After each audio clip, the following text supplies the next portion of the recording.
Hello साथियों, welcome to our परीक्षा गांव। आपका परीक्षा गांव में एक बार फिर से स्वागत है। तो जैसा कि आप जानते ही हैं, हमने अपनी पिछली क्लास में साइंस के कुछ क्वेश्चंस की प्रैक्टिस की थी। अपने क्वेश्चन की प्रैक्टिस को जारी रखते हुए हम आगे की क्वेश्चंस की प्रैक्टिस करते हैं। तो हमारा फर्स्ट क्वेश्चन क्या कह रहा है, न्यूटन के किस गति नियम से बल का व्यंजक प्राप्त होता है?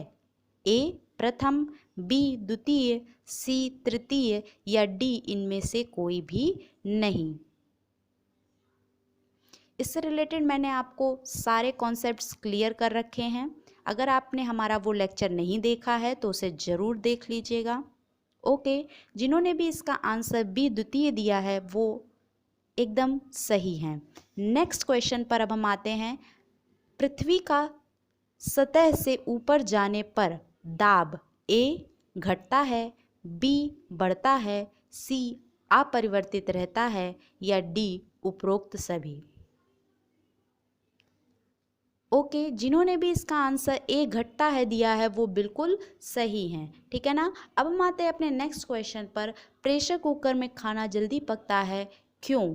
ए प्रेशर कुकर के अंदर दाब बढ़ने से पानी का क्वथनांक बढ़ जाता है, बी प्रेशर कुकर के अंदर दाब में कमी से पानी का क्वथनांक बढ़ जाता है, सी प्रेशर कुकर का आकार ऐसा होता है जिससे खाना जल्दी पकता है या डी उपरोक्त में से कोई नहीं। अच्छा क्वेश्चन है, सभी को पता होगा। तो इसका आंसर जिन्होंने भी ए दिया है वो बिल्कुल सही हैं। ठीक है ना। अब हम आते हैं अपने नेक्स्ट क्वेश्चन में। पृथ्वी के तल का पलायन वेग है। 4 ऑप्शंस दिए हैं और जिन्होंने भी चारों पर नज़र डाली होगी वो तुरंत ही आंसर दे देंगे। ठीक है ना। ओके, जिन्होंने भी इसका आंसर सी 11.2 किलोमीटर प्रति सेकेंड दिया है वो एकदम सही हैं। ठीक है ना। अब हम आते हैं अपने नेक्स्ट क्वेश्चन में। पानी की बूंदों के गोल होने का कारण है ए प्लवन, बी पृष्ठ तनाव, सी केशिकत्व या डी उच्छेप। कॉन्सेप्चुअल क्वेश्चन है, इसको अगर आप फील कर रहे होंगे तो बहुत अच्छी बात है। ठीक है ना। इसका आंसर जिन्होंने भी बी पृष्ठ तनाव दिया है वो बिल्कुल सही हैं। ठीक है ना।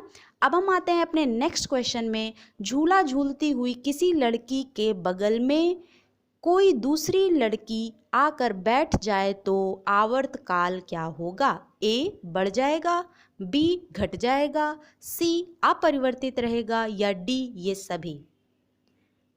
तो जिन्हें ये पता होगा कि आवर्तकाल कौन कौन से पैरामीटर्स पर डिपेंड करता है वो इसका आंसर सही बताएंगे। ठीक है ना। तो जिन्होंने भी इसका आंसर सी अपरिवर्तित रहेगा ये बताया है वो बिल्कुल सही हैं। ठीक है ना। अब हम आते हैं अपने नेक्स्ट क्वेश्चन पर। परमाणु के नाभिक में उपस्थित प्रोटॉनों की संख्या को कहा जाता है? ए द्रव्यमान संख्या, बी प्रोटॉनों की कुल संख्या, सी परमाणु क्रमांक या डी परमाणु भार। ओके, जिन्होंने भी इसका आंसर सी परमाणु क्रमांक दिया है वो बिल्कुल निश्चिंत रहे, उनका आंसर बिल्कुल सही है। ठीक है ना। अब हम आते हैं अपने नेक्स्ट क्वेश्चन पर। सामान्य ताप एवं दाब पर विभिन्न गैसों के 1 ग्राम अणु का आयतन होता है। 4 ऑप्शंस आपको दिए हैं, चारों पर एक बार नजर दौड़ाइए।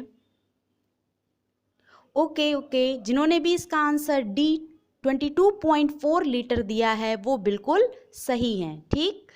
अब हम आते हैं अपने नेक्स्ट क्वेश्चन पर। 1 मोल में कुल परमाणुओं की संख्या है। इसमें भी आपको 4 ऑप्शंस दिए हैं, एक बार आप इस पर नज़र दौड़ाइए, आपका करेक्ट आंसर आएगा। ठीक है ना।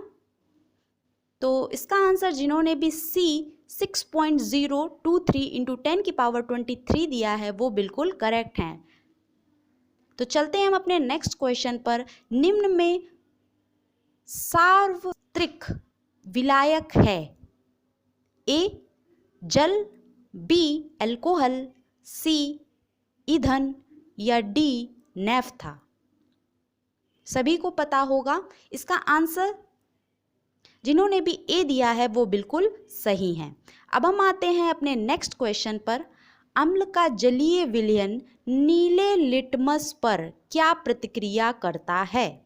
ए लाल कर देता है, बी पीला कर देता है, सी हरा कर देता है या डी कुछ असर नहीं करता। बहुत आसान क्वेश्चन है, अगर आपने केमिस्ट्री पढ़ी होगी तो इसके बारे में जानते ही होंगे। ओके, तो जिन्होंने भी इसका आंसर ए लाल कर दिया है वो बिल्कुल सही है। अब हम आते हैं अपने नेक्स्ट क्वेश्चन की ओर। नेक्स्ट क्वेश्चन है हमारा, रक्त का पीएच मान क्या होता है। अच्छा क्वेश्चन है, पूछ देता है एग्जाम में। ओके, तो जिन्होंने भी इसका आंसर 7.4 सी ऑप्शन दिया है वो बिल्कुल सही है, ठीक है ना। अब हम आते हैं अपने नेक्स्ट क्वेश्चन पर, शुद्ध जल का पीएच होता है क्या होता है। बहुत ही आसान क्वेश्चन है, इसमें किसी का भी नहीं गलत होना चाहिए। बी ऑप्शन इसका करेक्ट है, 7 होता है। ओके, तो अब हम आते हैं अपने नेक्स्ट क्वेश्चन की ओर। हमारा नेक्स्ट क्वेश्चन कह रहा है कि डीएनए की द्विगुणित कुंडली अर्थात डबल हेलिक्स मॉडल का पता किसने लगाया। बहुत अच्छा क्वेश्चन है, सभी को पता होना चाहिए। ए वाटसन एवं क्रिक ने, बी स्लाइडन एवं स्वान, सी रॉबर्ट हुक या डी ग्रेगर मेंडल। जल्दी से इसका आंसर सभी लोग बताइए। तो जिन्होंने भी इसका आंसर ए वाटसन एवं क्रिक दिया है वो बिल्कुल सही है, कहीं से भी उनका गलत नहीं हो सकता, ठीक है ना। अब हम आते हैं अपने नेक्स्ट क्वेश्चन की ओर। डीएनए का प्रमुख कार्य है, ए प्रोटीन संश्लेषण, बी केशिकीय श्वसन, सी कोशिकीय परिवहन या डी आनुवांशिक क्रियाओं का संचालन। आसान क्वेश्चन है, सभी को पता होगा। ओके, तो जिन्होंने भी इसका आंसर डी आनुवांशिक क्रियाओं का संचालन दिया है वो बिल्कुल सही है। आरएनए पाया जाता है, नेक्स्ट क्वेश्चन हमारा क्या कह रहा है, आरएनए पाया जाता है ए कोशिका भित्ति में, बी माइटोकॉन्ड्रिया में, सी कोशिका द्रव्य में या डी राइबोसोम में। इसमें कुछ लोगों को कंफ्यूजन हो सकता है। ओके, तो जिन्होंने भी इसका आंसर सी कोशिका द्रव्य दिया है वो बिल्कुल सही है। अब हम आते हैं अपने नेक्स्ट क्वेश्चन में, आनुवांशिकी का पिता किसे कहते हैं। सभी को पता होना चाहिए इसका आंसर, ए लैमार्क, बी डार्विन, सी मेंडल या डी अरिस्तु। ओके, तो जिन्होंने भी सी ग्रेगर जॉन मेंडल दिया है वो बिल्कुल सही हैं। तो चलते हैं हम अपने नेक्स्ट क्वेश्चन की ओर। मनुष्य में गुणसूत्रों की कुल संख्या है, ए 46, बी 47, सी 56, डी 57। आसान सा क्वेश्चन है, सभी को पता होना चाहिए। ए जिन्होंने दिया है 46 वो बिल्कुल सही है, कहीं से भी गलत नहीं हो सकते। तो चलते हैं अपने नेक्स्ट क्वेश्चन की ओर। निम्न में से मनुष्यों में होने वाले आनुवांशिक रोग कौन से हैं, ए वर्णांधता, बी हीमोफीलिया, सी टर्नल सिंड्रोम या डी ये सभी। तो जल्दी से इसका आंसर सोचिए और बताइए। ओके, तो जिन्होंने भी इसका आंसर डी ये सभी दिया है वो कहीं से भी नहीं गलत हैं, वो बिल्कुल सही हैं। तो इसी तरह से अपने क्वेश्चन की प्रैक्टिस को जोश से जारी रखिए और अपने टारगेट को अचीव करने के लिए कदम दर कदम बढ़ाते चलिए, ठीक है ना। तो आज के लिए इतना ही। अपने चैनल परीक्षा गांव को लाइक, सब्सक्राइब और शेयर करना ना भूलिएगा। Okay, thank you.